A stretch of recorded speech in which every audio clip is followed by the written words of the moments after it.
In this video, I'll show you how to use a little programmable board called a microbit to make a custom wireless alarm system. If this is your first time using a microbit, make sure you check out our tutorial series linked in the description of this video to help you set up and get started. The microbit has a built-in magnet sensor that allows you to detect when a door or window is open because the strength of the magnetic field decreases as the microbit moves farther away from the magnet. To get started, start a new program in Microsoft MakeCode.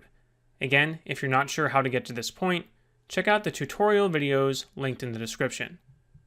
We're going to click on Advanced, go down to Serial, drag out a serial write line block, and snap it inside the forever loop. Then, go to Input, More, and drag out a magnetic force block and snap it inside the serial write line block. Download this program to your microbit, and then click on Show Data Device. This will continuously print out the magnetic field strength measured by your microbit to the serial monitor.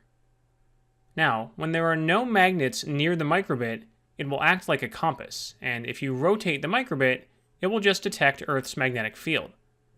However, if you bring a magnet near the microbit, the magnetic field from the magnet will dominate Earth's magnetic field, and you can see the magnetic field strength change as you move the magnet closer to and farther away from the microbit.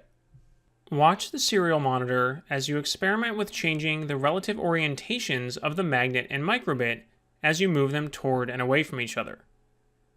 As you do this, pay attention to the physical location of the magnet sensor, which is labeled compass on the back of the microbit board.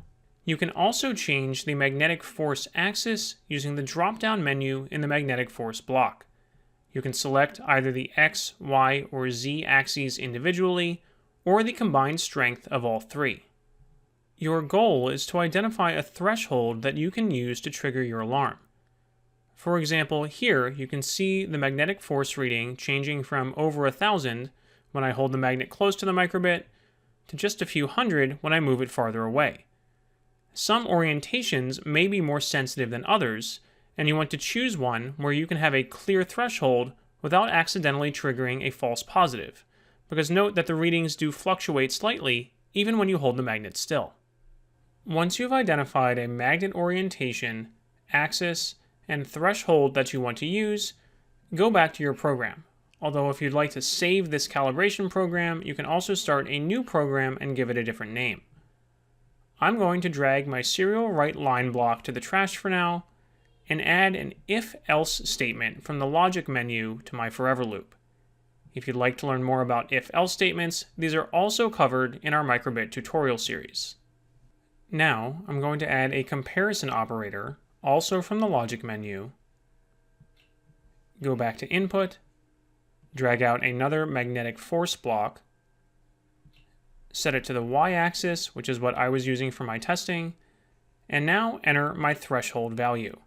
You saw that I had a pretty big range in the magnetic force, so I'm going to choose something roughly halfway in the middle, say around 800. I can then use my if-else statement to choose different actions depending on whether the magnetic force value is above or below this threshold.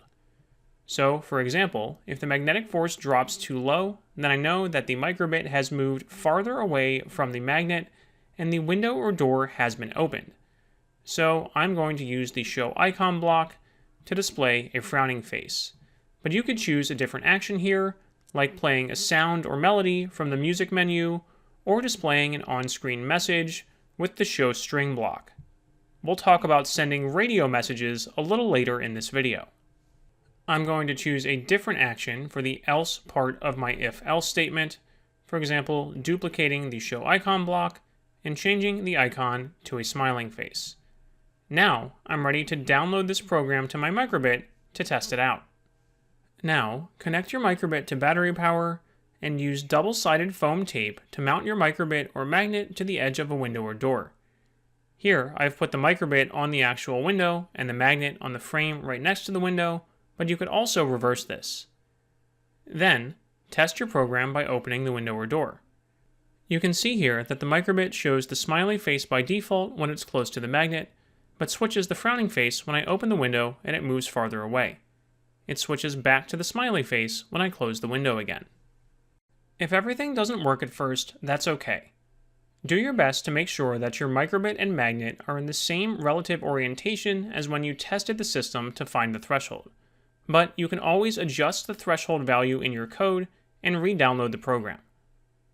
If the behavior you're seeing is the opposite of what you expect, meaning it's showing the frowning face when the window is closed and the smiling face when the window is open, then you can simply reverse the position of your show icon blocks in the if-else statement, or change this less than sign to a greater than sign to reverse the behavior. Once you have a single microbit working as a basic door or window alarm, then you can program it to send radio messages to a second microbit like you saw in the beginning of this video. Here's how. In the radio menu, drag out a radio send number block and snap it in to the part of your if-else statement that corresponds to the door or window being opened.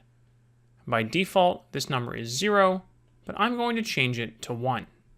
Note that we don't have to program the action we want the other microbit to take in this program. We'll see how to do that in a program for the second microbit in a minute. Also note that there are other options in the radio menu, like send value and send string. We could send a text message, and you can do that if you'd like, but instead, I'm just going to send a single number, which makes it easy to expand this program to include multiple alarm microbits that will each broadcast a different number when their alarm is triggered. Now I'm going to start a new program for my receiver microbit. I'm going to go to the radio menu and drag out an on radio received number block. The code inside this block will activate every time the radio on the microbit receives a number message. Inside this block, I'm going to use an if statement to detect what the number is. So I'm going to snap an if statement inside, then use a comparison block, drag down the received number block, and check if this number equals 1. That means it was my first alarm microbit that has sent the message. If you want to add multiple microbits, you can click the plus icon to add more conditions to your if-else statement, and then duplicate your comparison block to check if there are different numbers. For example, if the number equals 2, then that was the alarm from your second microbit. But I'm not going to do that for now. You can choose what actions to take inside this if statement. For example, you might want to play a tone or a melody from the music menu to alert you to the alarm in case you're not looking at the microbit when it happens. You also might want to display a message on the screen using the show string block. Especially if you're using multiple different alarm microbits, you could customize this message depending on which one is activated. For example, if I have one microbit on my window and one on the door, I can make this message say window open, and then again, if I have another condition for a second alarm, I can make that message say door open, and even play a different sound. Download this program to a second microbit. You don't want to overwrite the program on your first microbit. Now you can test things like the range and reliability of your alarm. How far away can you take the receiver and still receive the signal? You may want to experiment with the radio set transmit power block to see if you can improve the range. Especially if there's potential interference from other nearby wireless devices, you might also want to try setting a different frequency band. Note that you will need to set all the microbits you're using in the project to the same frequency band, or they won't be able to receive each other's signals. There are many other things you can do to expand on this project. For example, while this video focused on the magnet sensor, you could use the other sensors built into the microbit to trigger an alarm, like the accelerometer to detect when an object is picked up or moved, or the light sensor to detect when somebody opens the lid on a box. You could add two-way radio communication between your microbits, for example, adding the ability to press a button on one microbit to silence the alarm on another microbit. For an advanced project, you could also figure out how to handle multiple alarms at once. The on-radio received block can only activate with one received number at a time. If additional numbers are received while the code inside this block is still running, they are put in a queue, but that queue has a limited size and eventually additional messages will be dropped. This can potentially be a problem if you have actions in your code that take a long time, like scrolling a message across the screen. You might miss multiple alarms that are triggered at the same time, or your program's operation might be taken up by a single alarm that keeps broadcasting if a door or window is left open.